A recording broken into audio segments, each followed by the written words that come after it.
Meteorologist Stephen Crawford tracking the weather in your neighborhood. Now, Channel 11 News starts with breaking news. Channel 11 is following major breaking news. The DA is seeking the death penalty for the man accused of killing a Pittsburgh police officer. Let's get right to Channel 11's Aaron Martin with the breaking details this afternoon. Aaron? And Gordon, this was definitely something that wasn't exactly expected. Keep in mind, Christian Bay has been sitting here in the Allegheny County Jail for more than a month at this point. And tonight we're not, or I should say this afternoon, we're not only learning that the district attorney will seek the death penalty, but we're also getting new information about what led to the shooting of then off-duty police officer Calvin Hall. Keep in mind, that criminal complaint has been sealed all this time, but a little bit earlier today, it was unsealed and gave us that new information. Take a look at Christian Bay. As we mentioned, he is the man who is on trial, charged with homicide in the death of Officer Hall. Now, in that criminal complaint, we learned that the two actually had an interaction a little bit earlier that night on Monticello Street. Keep in mind, there was a block party going on across the street, and we learned that there was an argument between Officer Hall and Christian Bay of some kind. Hall left the scene. His cousin then called him when he got into an altercation with 4 women to come back. He got into another argument with those women. Now, we were told that Officer Hall tried to leave, then come back, apparently tried to apologize to the women over any misunderstanding there may have been, and then as he was walking away, we're told, at least witnesses are telling investigators, that is when Christian Bay came up from behind him and shot him 3 times. Keep in mind, Officer Hall ended up surviving for about 3 days before eventually succumbing to those injuries. Now, of course, there was a lot of different details in this case, including how investigators were able to piece this together using surveillance video, using the gun they believe was used in this shooting, which was ditched nearby. We're putting all of that together for you, and we'll have the very latest tonight on Channel 11 News starting at 5 o'clock. For now, reporting outside of the Allegheny County Jail downtown, Aaron Martin, Channel 11 News. All right, thanks, Aaron. Just yesterday, we learned the Department of Justice will seek the death penalty in another high-profile case in Pittsburgh for accused Tree of Life shooter Robert Bowers. But there is concern among some in the Jewish community that this is not something they wanted. The Dor Hadash congregation, which worships at Tree of Life, sent a letter to Attorney General William Barr pleading with him not to seek the death penalty. They say they're deeply saddened by his decision and would have rather seen Bowers spend the rest of his life in prison. We also heard from co-president of New Light Congregation, Stephen Cohen, whose congregation also worshipped at Tree of Life. I am terribly disappointed in his decision. I think it is a political decision, and it does not necessarily serve the interests of justice for the families of the deceased, the survivors, or our congregants. A spokesperson from Tree of Life says they're not commenting on the matter, but do say they have full confidence justice will be served. A Jeep went off-road and over a hillside in Etna. The driver tells us his brakes went out. Only Channel 11's Mike Holden was there as the driver was checked out at the scene. He joins us live with the quick decision that driver had to make. Mike? Gordon, I want to walk you through how exactly this happened. We're in the spot where this all went down just a couple hours ago. The driver was coming down this road when he lost control. His brakes went out. He actually went this way, crashing through this wooded area and all these trees. You could see some tire marks as well, plunging down 30 feet over this hillside. What's crazy about this story is he's totally fine. He walked it off. His car, that's another story. I want to show you what it looked like. Look right here at the Jeep. It has heavy front and back end damage. All the airbags deployed. Only Channel 11 was right there as a towing company hauled it up from over this hillside in Etna. The driver told me he was traveling down Katanning when his brakes stopped working. He was pumping and trying to stop, but nothing was working. He said in that moment, a school bus and other cars were driving toward him, so he jerked the wheel and veered off the road across traffic. His Jeep flew over the hillside, dropping roughly 30 feet, eventually getting wedged into the wooded area. He told me he's okay. His thumb hurts a little bit. The neighbors say it is kind of a miracle that no one was seriously hurt or killed considering the circumstances. It's pretty crazy. When we come up and I saw the guy, I didn't know who he was until they pointed out that that was the driver, and I said, no way. You know, he's going to be pretty thankful he's in the condition that he is. He crawled out and everything was good. You know, all the airbags saved him from getting hurt any more than he did. And what's crazy, when you look at this hillside, he then casually climbed up the hillside, made it fine, did not need medics, refused medical attention, and then proceeded to climb back down to look for his wallet and then climb back up. So a true miracle. It's not the end of this story, though. Coming up on Channel 11 News at 5, we're taking a closer look at the rescue efforts, plus hearing from more people in the area. That starts at 5 o'clock tonight. Reporting live in Etna this afternoon, Mike Holden, Channel 11 News.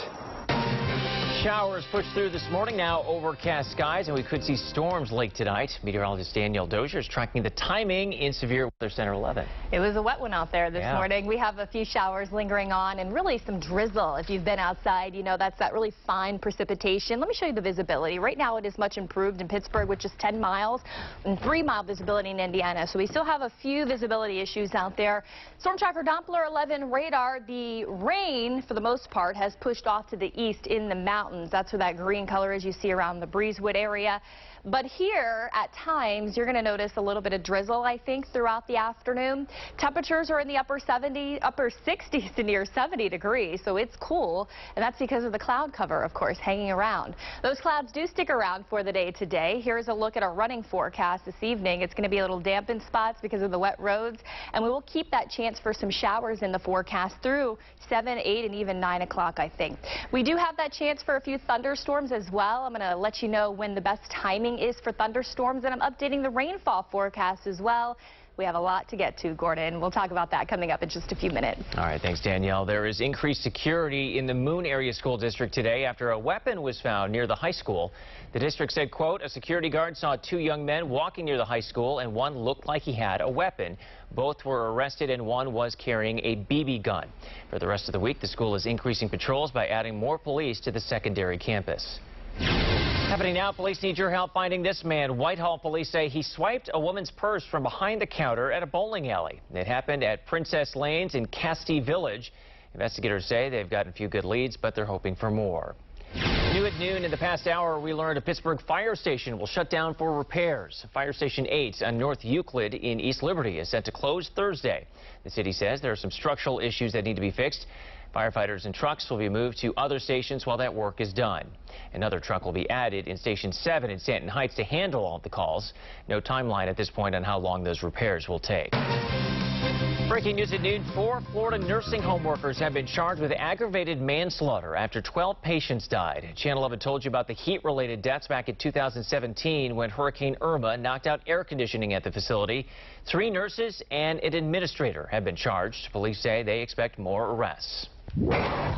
Just weeks after a mass shooting, more tragedy in Dayton, Ohio. 2 children were killed and 11 others injured after a stabbing suspect stole a police car and crashed into several other cars while on the run.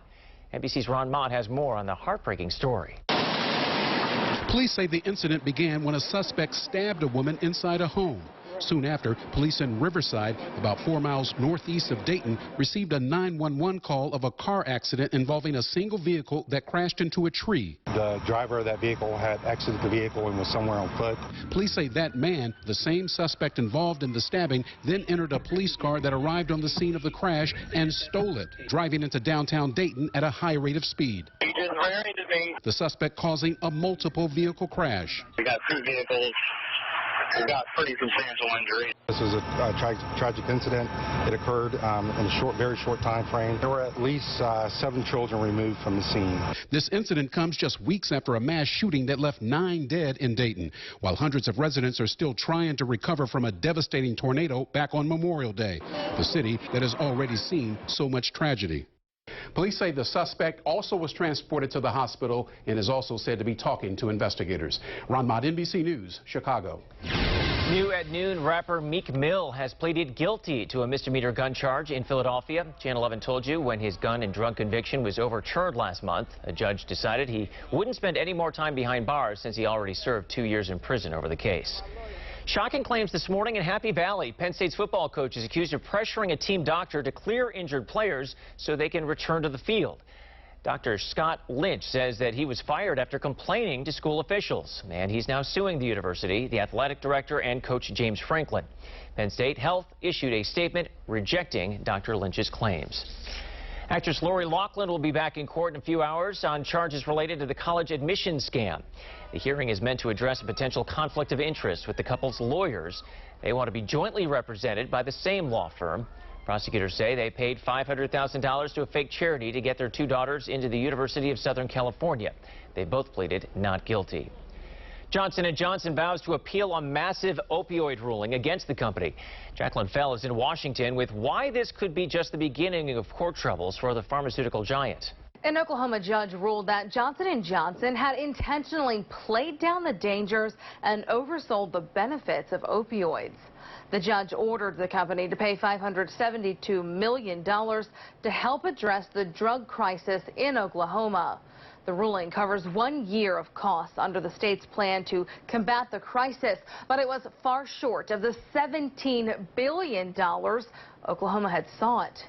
Cities and states across the nation have closely watched this case, as there are more than 2,000 lawsuits against manufacturers, distributors, and retailers of prescription painkillers.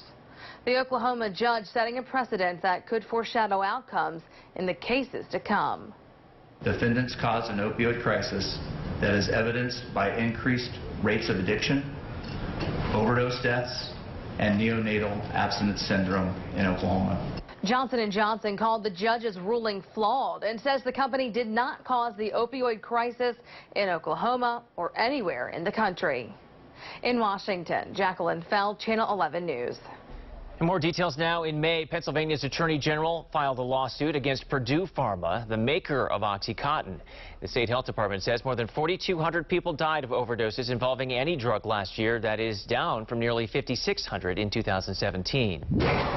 Uber is making a move where it wants to build a new test track for self-driving cars and how many jobs it could bring to Pittsburgh. Kept hollering, help me, but nobody couldn't help it. A dog attack caught on camera, the drastic measures taken by police to save a life.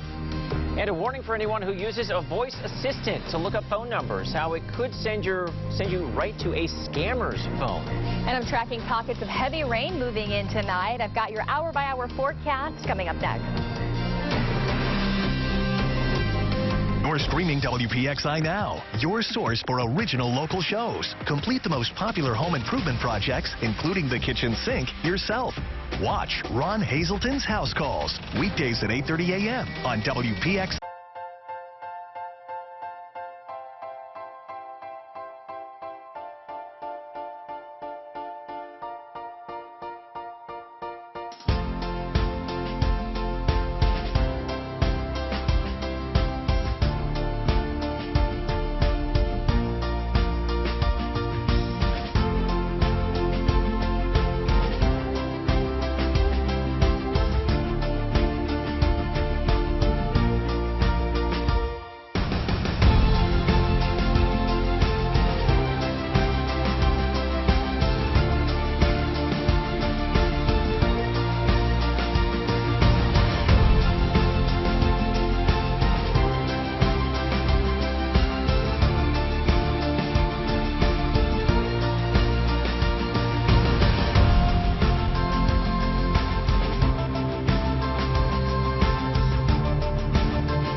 Channel 11 News at 5, covering more news happening in Butler County.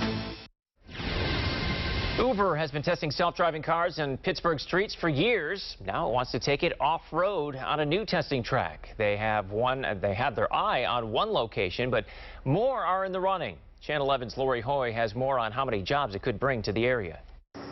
We're here at the former Campbell Airport in South Fayette Township. This property is now in the running to be a future test track and more for Uber.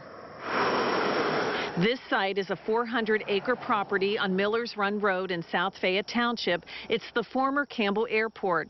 Uber is considering it as a potential location for a future autonomous vehicle test track and research and technology park that's expected to employ about 200 people. Representatives from Uber presented a plan to the South Fayette Board of Commissioners last week, and I'm told another meeting is planned for September 11th. But Uber is still scouting other potential sites as well. We're working to get reaction from people who live here in South Fayette Township. That part of the story tonight at 5. From South Fayette Township, Lori Hoy, Channel 11 News.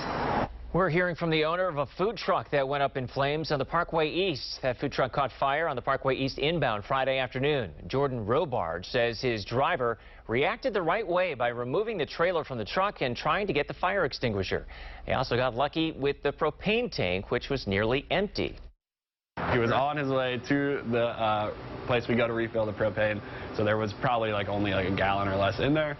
No one was hurt. It's unclear what caused the flames, but Robard says it's not holding them back. They'll still be at events this weekend. A dog attack caught on camera in Philadelphia. Take a look at this. A 100-pound bull mastiff and another pit bull started circling the man. He tried to use his cane to fight them off, but it wasn't enough. They jumped him and slammed him to the ground. Kept hollering, help me, but nobody couldn't help him. Moments later, Philadelphia officers showed up to end the attack. They fired at least 10 times. I've seen them like any 3 tags days ago, on right, them, any collars on them? Nah, I ain't seen them. They was just running loose. I jumped in my car through the window because I was scared.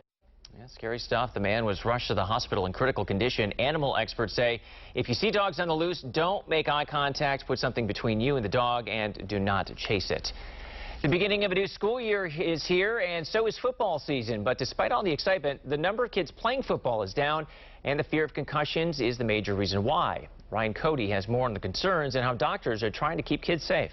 The most important drill of the season might not be on a field at all. I know I have to do it because if I do get a concussion, this can really help the doctors understand what is wrong with my head. Alan Sukup is answering a few simple questions on a computer at Banner University. Was this one of the words displayed? Stadium? The program is testing his brain function at a baseline level before the season starts. Our goal with baseline testing is really to get some objective measurements where we can compare someone to themselves to make sure that they're completely better. Dr. Evan Work says it's the best way to make sure athletes who suffer from head injuries fully recover before returning to play. Having some objective measurement of their brain function is really the kind of gold standard for being confident returning somebody back to a collision sport after a concussion or head injury. Helping Alan's mom, Jane, feel better, knowing if need be, he can receive a personalized diagnosis. As crazy as it sounds, like your kid is out there on the field, we do feel at peace saying, okay, if something does happen, this is where he was at. Now take a look to see if an injury has actually occurred. It's a tool that we can use to diagnose concussion, and even more importantly, it helps us make sure that their brain function returns to normal. Every catch, every run, it's just incredible. And Alan is playing it safe, knowing this test is just as important as any drill on the field. I think if you just play the game right, you'll be perfectly fine. Most sports medicine programs perform similar baseline testing, and it's not just for football. Hockey and soccer are sports seeing the most concussions. Your severe weather Team 11 forecast. Good Tuesday afternoon. We're taking a look at our visible satellite right now, and you can see all of those clouds that are socked in across the area, moving from west to east. And we're going to continue with a cloudy sky for the rest of the day today. Temperatures and dew points Well, temperatures are in the 60s, dew points are in the 60s, and what that means for us is that humidity has returned. You can see right now, dew point at 64 in Pittsburgh, 68 in Greensburg. The higher the number, the more moisture we have in the atmosphere and the more humid it will feel to you outside. We told you that was going to happen, and that will be the case for the rest of the day. It'll stay humid. The good news is we have a little bit of a breeze to help cool us off. I've seen winds up around 10 miles per hour, and we have some gusts to about 15 miles per hour, and those winds will be a little bit breezy tomorrow as the cold front passes. Now, this cold front is set to move in tonight, and when that happens, it's going to be bringing pockets of heavy rain and the potential for some thunder. Tonight's low is 65 degrees, and now let me show you Storm Tracker for the rest of the day and get you caught up with the overnight forecast as well. 3 o'clock this afternoon, the model data does show the potential for a few showers. We've had some showers this morning. We picked up a little more than 1/10 of an inch officially in Pittsburgh. We dealt with a little bit of drizzle as well up until about noon, so we don't want to entirely rule out showers for the late afternoon. I'd still have your umbrella with you. Once we get into these late night hours and overnight, we're going to have showers and even pockets of heavy rain, as I mentioned. Here's 12:30 a.m. So while we're sleeping, we're seeing those showers in Allegheny County, and you can see the areas in orange, which is representative of where we're going to have those pockets of heavy rain. Now, the ingredients do come together for a rumble of thunder by this point during the overnight. However, because of the timing coming late night during the overnight hours, the severe threat is low. So we're not expecting widespread severe weather. I really don't think we're going to see any severe weather by any means, but we will be dealing with pockets of heavy rainfall, and that still shows up here at 3:30 in the morning out in Westmoreland County with the areas in yellow, and then there's some yellow and orange up in Armstrong County. Once we get into the morning commute, we're still tracking that threat for rain, and it could be heavy in spots. So again, you're going to need your rain gear for Wednesday morning. Here's a look at 7 a.m. and there's some pockets of heavier rain showing up through Washington and Allegheny counties.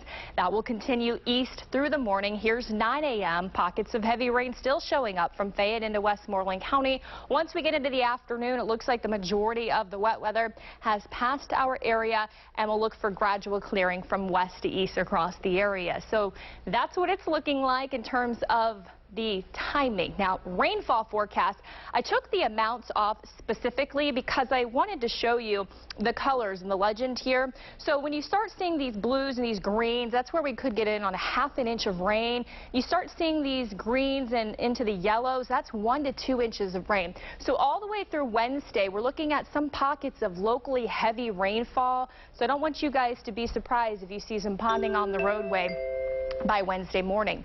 Here's my 5-day forecast with your weekend always in view. We've got 70s back on Wednesday, 70s really continuing through the weekend. Mostly sunny Thursday, looks fantastic. Your weekend is always in view, putting in showers and a few thunderstorms once again as we head into Sunday. I'm updating our August temperatures and our summer to date rainfall. I'll have that for you coming up in the next half hour.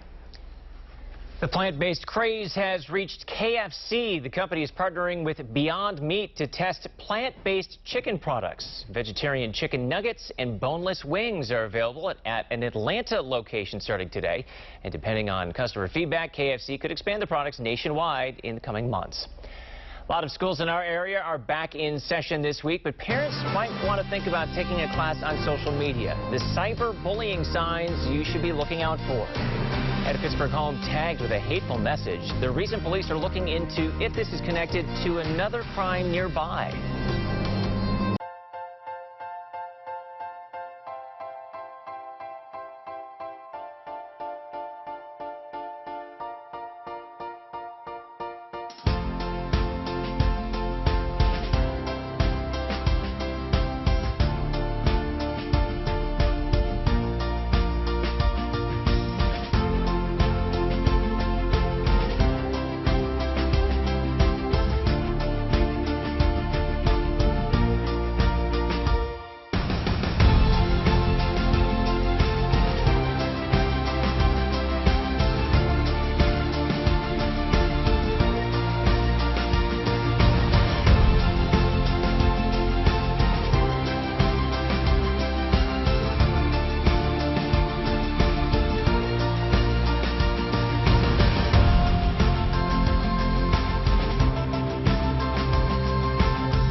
7-day forecast, now on your screen all the time on Channel 11 News. A home in Pittsburgh's Perry South neighborhood tagged with a message of hate. Someone spray painted KKK in fluorescent pink on this house on Norwood Avenue over the weekend. Disturbing. I mean, someone should probably come wash it off. Earlier this month, a car in the same neighborhood was also spray painted with KKK. As kids head back to school, parents may want to take a class in social media smarts. Common Sense Media reports nearly 90% of teens have smartphones, and experts say it's important for parents to monitor their kids' online activity for any sign they've experienced something negative.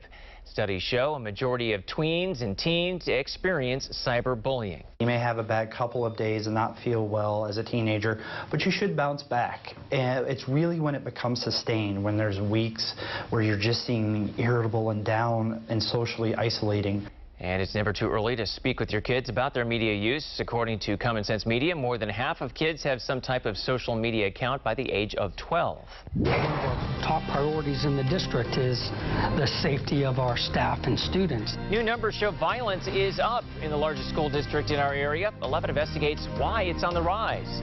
And the government's on alert. The agencies you may rely on facing a real risk from hackers. And we had some rain out there this morning, more rain to come, so I'm updating our summer to date rainfall, where we stand, that and your forecast next.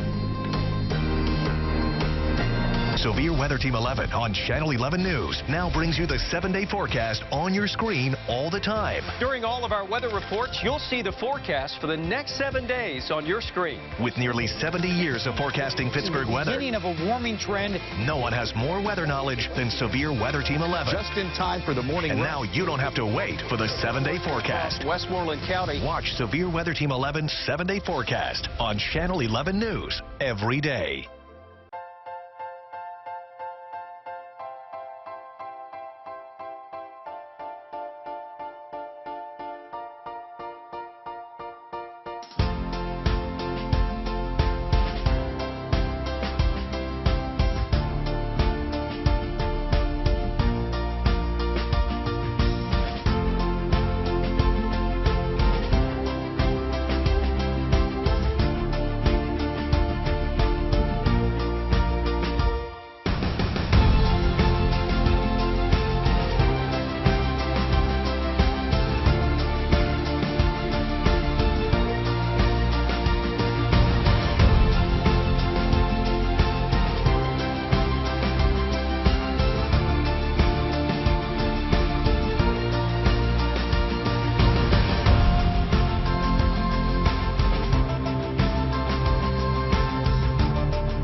Channel 11 News at 6. Followed by NBC Nightly News at 6:30.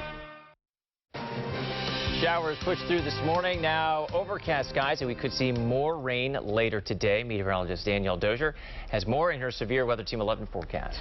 Yes, so we have more rain on the way. Had a little bit overnight in this morning. In fact, we picked up a little more than 1/10 of an inch. So here is a check of our summer rainfall where we stand. 15.13 inches. That's how much we've had. And this is actually through yesterday, because we're going to get that official climate report coming out later on this afternoon at about 6 o'clock. So then we'll update you then. But here is a look. 11.06 inches of rain, the average. So we are above average for the summer. 4.07 inches. And keep in mind, when we talk climate records for the summer, it's June through August. So June, July, August, the months there. Summer to date rainfall comparison here. So if we take a look back to how it's shaping up, 14.3 inches. That's how much we had last year at this point. You can see actually this summer has been wetter. It's been trending wetter. Now I am looking at some pockets of heavy rainfall tonight. If you're just now tuning in, I want to walk you through the timing of that rain, and we're also going to let you know how much rain we're expected to see. So I've got that and our humidity forecast going forward, all coming up in my Severe Weather Team 11 forecast. Families have to find a new place to live in Uniontown. Chopper 11 has a look at a building damaged by a 6-alarm fire. This was along Main Street. The building's owner says he was doing work on the balcony just before that fire started. We had gotten done probably about a half hour and noticed smoke coming out of like where the handrail meets the siding, and tried throwing water on it and pulled the siding out, and the whole wall was lit up. Firefighters allowed 6 tenants to go inside to recover what they could. We're trying to learn how a man is doing after he fell into a creek in Westmoreland County. Crews were called to a water rescue at Mill Creek in Ligonier Township. They were able to pull the man to safety within 20 minutes. We expect new details to be released later today. Channel 11 is your back-to-school station, and today is the first day of school for students in nearly 24 districts. That includes Aliquippa, Beaver, Hopewell, North Allegheny, and Valley Grove. Safety at schools is a concern on everyone's mind, but 11 Investigates found a spike in violent assaults in Pittsburgh public school classrooms. Channel 11's Aaron Martin looked at the numbers and how dangerous it's really getting. Marie Farouk remembers a time when parents worried more about education and not safety when they sent their kids to school. It's sad to see that now you have to have metal detectors. But now as her grandkids go back to Pittsburgh Public Schools this week, her mind is elsewhere. Numbers submitted by the district to the Department of Education suggest there's been a spike in violent incidents, particularly those considered a felony under Pennsylvania law.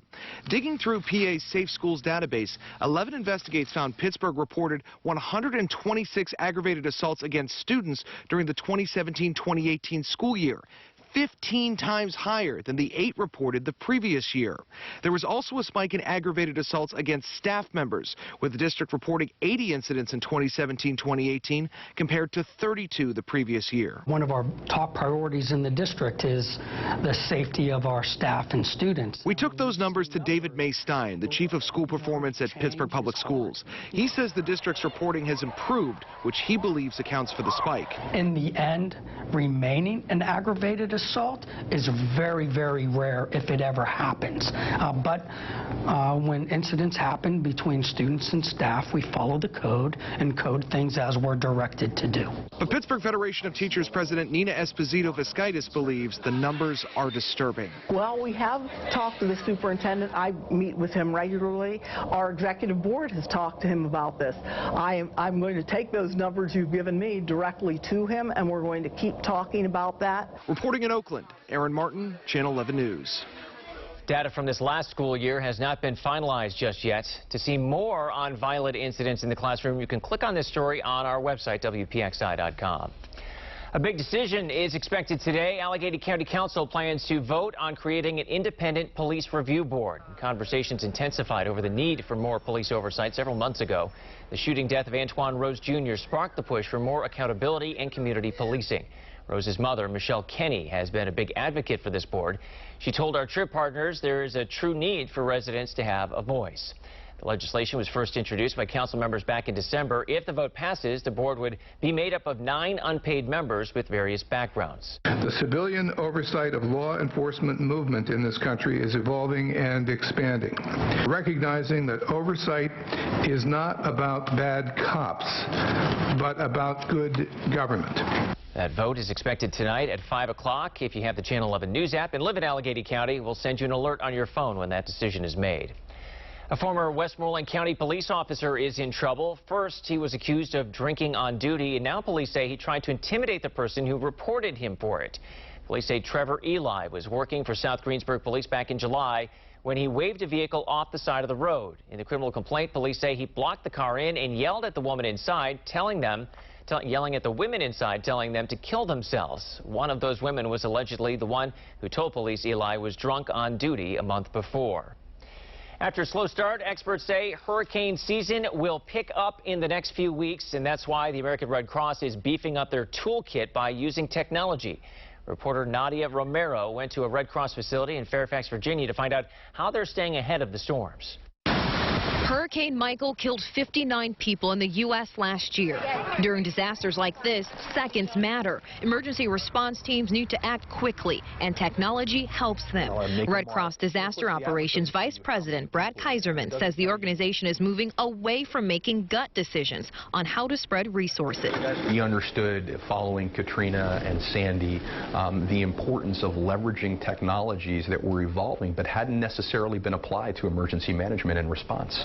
Now the Red Cross uses RCView, a multi-layered computer system that dissects a disaster. It collects critical data from federal, state, and local agencies and even social media. It's all about the science of where is something happening, where is their need, where are the resources, bring them together, and suddenly people aren't suffering anymore. Color-coded letters and numbers all show Red Cross resources, damaged properties, and need, especially in a hurricane. Show me where we would see that hurricane coming in and how this map would change. We'll begin to see development here in the Gulf of Mexico, where storms often intensify rapidly. But before that happens, Kaiserman says to download the Red Cross Emergency app, where you can get weather updates, safety tips, and information about shelters and feeding stations near you before and during the storm. And while we haven't had a major hurricane yet this season, experts warn more dangerous storms could be coming soon. You've got to prepare. You've got to have a plan with your family and your neighbors and your colleagues. At the Red Cross National Disaster Operations Coordination Center in Fairfax, Virginia,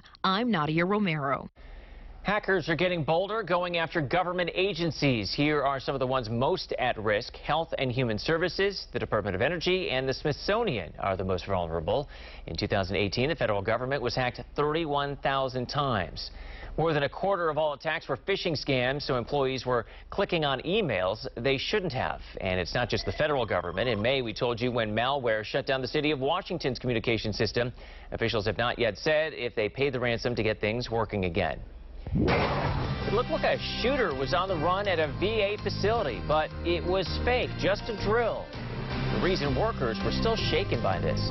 And a trucker slams on his brakes, but he cannot stop. The big rig crash caught on camera. Next.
Andy Williams Show every weekday at 11, right here on Channel 11. Crazy new video out today showing a big rig slamming into a tow truck, hitting a wall, and then flipping over. It happened yesterday on a Milwaukee highway. It's hard to believe anybody survived, but a man in the tow truck was rushed to the hospital and is expected to be okay. The trucker and his passenger walked away with just cuts and bruises. A scare at a Veterans Affairs office in Tennessee when an active shooter drill started and workers didn't know it was happening. An actor playing an active shooter fired a gun with blanks prematurely. Workers thought it was an actual active shooter situation. VA facilities are required to hold these drills at least once a year, but for many employees, this was a bit too real. We had no intent of people not knowing we were doing an exercise, and we're sincerely sorry that people got emotionally upset, angry, and frightened. That was never our intent. Officials say they'll make changes before the next drill to make sure workers aren't caught off guard. A warning for anyone who uses a voice assistant to look up phone numbers, how it could send you right to a scammer's phone. And we're stocked in with clouds across the area, but I'm going to let you know when the sunshine will reappear in my forecast. You're streaming WPXI Now, your source for original local shows. Corruption, fraud, scandal. Veteran reporter Brian Ross shines a light on accused criminals. Brian Ross Investigates. Weekends at 7:30 p.m. on WPXI.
Forecast every morning on Channel 11 Morning News.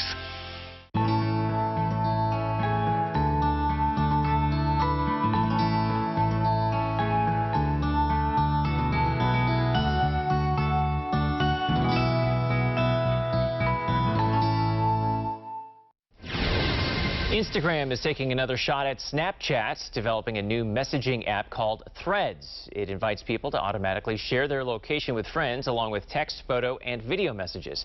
Reports show people spend more time on Snapchat than on Instagram on average. Spirit Airlines will soon let you book flights and change reservations via text message. The service will be available Sunday through WhatsApp. You'll first give a chatbot basic information, and then a Spirit agent will take over. From there, you follow a link to complete the booking.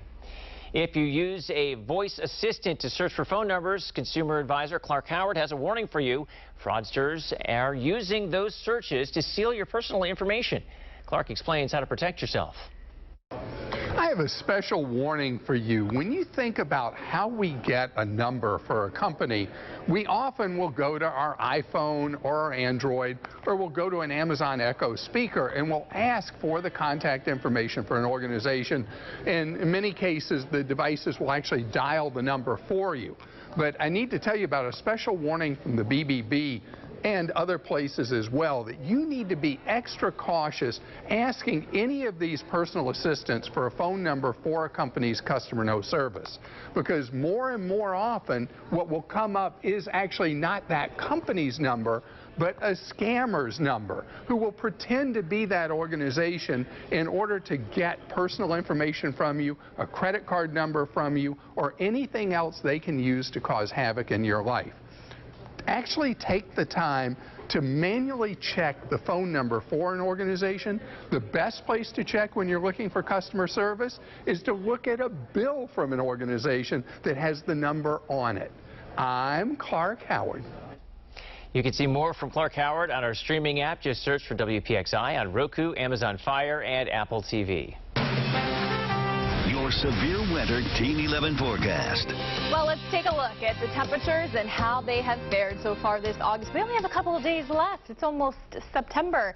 65.4% of days have been above average. We've actually racked up some below average days, if you were curious, over the last couple of days with those highs in the 70s. The average monthly temperature, so when you factor in the highs and the lows, August, 72.4 degrees. Out there right now, it is 69 degrees with a cloudy sky. Notice the heat index. We don't have one today, even though we have a little bit of that humidity in the air. Not currently running a heat index. 70 in Greensburg, it's 66 in Indiana, 66 in Butler. Here's Storm Tracker this afternoon. It does bring in a couple of showers at times. We've been dealing with a few showers and some drizzle out there this morning, so grab your umbrella. You're going to need it in spots. Overnight tonight, though, that'll be the best chance for locally heavy rain as well as some thunder. As we animate the clock into 1 a.m., you'll notice these pockets of yellow showing up from Butler County into Lawrence County, Allegheny, and down south. Areas in orange represent where the rain will be coming down a little more heavy in intensity. And watch what happens through 4 a.m. The rain continues to push east. However, we're still going to be tracking pockets of rain through that morning commute. Here's 7:30 a.m. Allegheny County dealing with some yellows and oranges, and again, that is the moderate to heavy rain that is showing up for the early morning commute. So we will be dealing with pockets of heavy rainfall. That will continue into 9:30 a.m., especially for our eastern counties from Indiana south into Greensburg, Latrobe, down into the Uniontown area with that threat for some locally heavy rainfall. And then with time, that will push off to the east. And by the afternoon, that is well east out of the mountains. Here's 1 o'clock. We will see some gradual clearing taking place from west to east. So I teased it a little bit of ahead to a look of sunshine, and I think that that's going to be coming in as we head through the day tomorrow. In the meantime, we take a look at your rainfall forecast and look at the legend, because the greens are showing where we could get in on about a ½ an inch to perhaps even 1 inch. You start getting into these yellow colors, and that's upwards to about 2 inches. Now, I don't think everyone's going to see 2 inches of rain, but the model data has been pretty consistent on these locally heavy pockets of rainfall where it could rack up pretty quickly. So it's going to be a damp commute for you, especially into the morning hours tomorrow. Low temperatures tonight are down in the mid-60s at 65. Here's your grass cutting forecast. The rain ending from west to east tomorrow. Cut the grass Thursday, Friday, Saturday looks good for that. And then the car washing forecast for tomorrow. Highs will climb into the upper 70s in the afternoon as we break out some sunshine. I do have a special look at something that's going on right now, which is Dorian. It is a tropical storm with winds of 50 miles per hour. So I wanted to update you guys on this because it does look like it's going to approach Florida. So it just went through Barbados and St. Lucia, and you can see it's now west of St. Lucia and continuing on this kind of northwesterly track through the Caribbean. And as it continues up toward the northwest, it does look like it approaches the east coast of Florida as we head into Sunday, and that's 70-mile-per-hour winds at that point, which would be just shy of hurricane strength. So this is something we're definitely going to keep our eye on. And if you had any plans perhaps to travel here to Florida as we head into the Labor Day holiday weekend, it's here already, you definitely want to keep an eye on that storm, and we'll of course track it for you as well. Here is my 5-day forecast with your weekend always in view, and Thursday, Friday, Saturday looking good for now, and we'll bring back a chance for some thunderstorms, that is, Gordon, as we head into Sunday. All right, thanks, Danielle. If you head out on the road today, it's a good chance you'll see a dog hanging its head out of a car window. How that can be bad for the dog owner's health and put other drivers at risk.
Back to school with Channel 11 Morning News.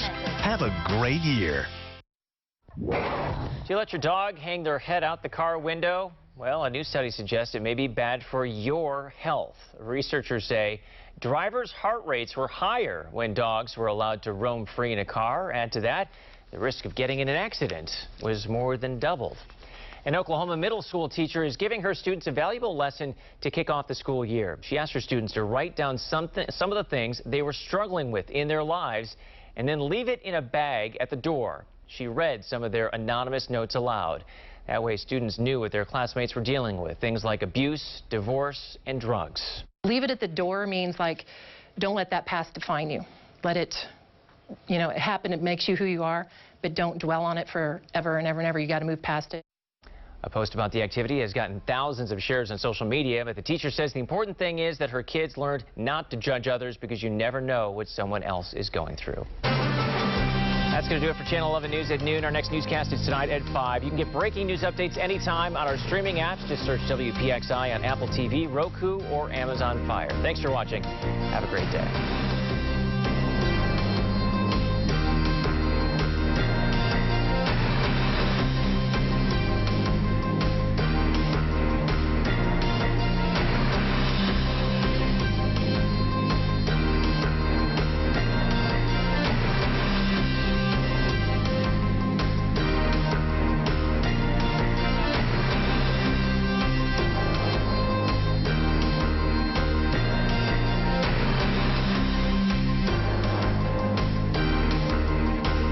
Channel 11 News, 11 at 11. 11 minutes of news and weather before the first commercial.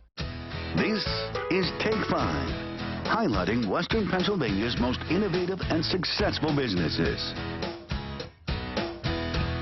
Hello and welcome to Take 5. I'm Heather Rivera. Today I'm joined by Teresa Gaspard, Special Events Manager at the Pittsburgh Zoo and PPG Aquarium. Teresa, many people know and love the zoo. Their families enjoy visiting and seeing the animals and also attending those special events. But you're here to chat about your conservation efforts. I understand that you are dedicated to the conservation of endangered and threatened species around our globe. What kind of conservation work is the Pittsburgh Zoo and PPG Aquarium involved with?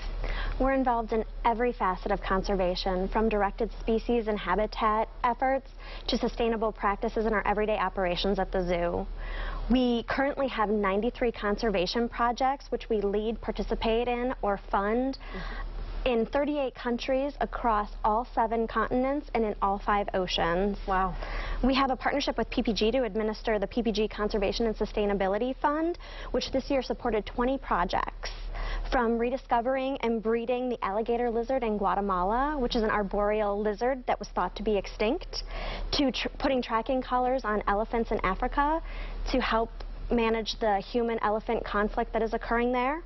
We've also helped in rescuing manatees and sea turtles that are affected by cold stress, along with 2 northern elephant seals that are now housed at the Pittsburgh Zoo and PPG Aquarium. We're also involved in planting almost 200,000 trees and native species in Africa and Central America. So we work to save all species. To learn more about it, you can visit our webpage, www.pittsburghzoo.org, and go to our conservation page. How can people support this important work? There are many ways that your viewers can support the zoo's conservation work. They can visit our webpage and go to the Support the Zoo tab, where they can click on Donate, and they can donate that way. They can also donate their time. We have a docent program where everybody can participate by volunteering. Another great way to support the zoo is by becoming a member. The membership fee not only gives guests unlimited annual access to the zoo to learn about our animals and become ambassadors for species conservation, but their membership fee also supports all of the conservation work we do. And what many people may not realize is that a single trip to the zoo helps directly support all of our conservation work. Wow. Is there anything else you would like to share with our viewers? The Pittsburgh Zoo and PPG Aquarium is more than an organization that shares its ambassador species with the community to educate them about the natural world. The zoo is a globally recognized conservation institute that the city should be proud of, and we are so happy for the support of every single member of the Pittsburgh community. Without them, we couldn't do the conservation work that we do. And why is animal conservation so important? We're at a tipping point right now. We need to be aware that our choices have a broader impact on the world around us. Thank you so much.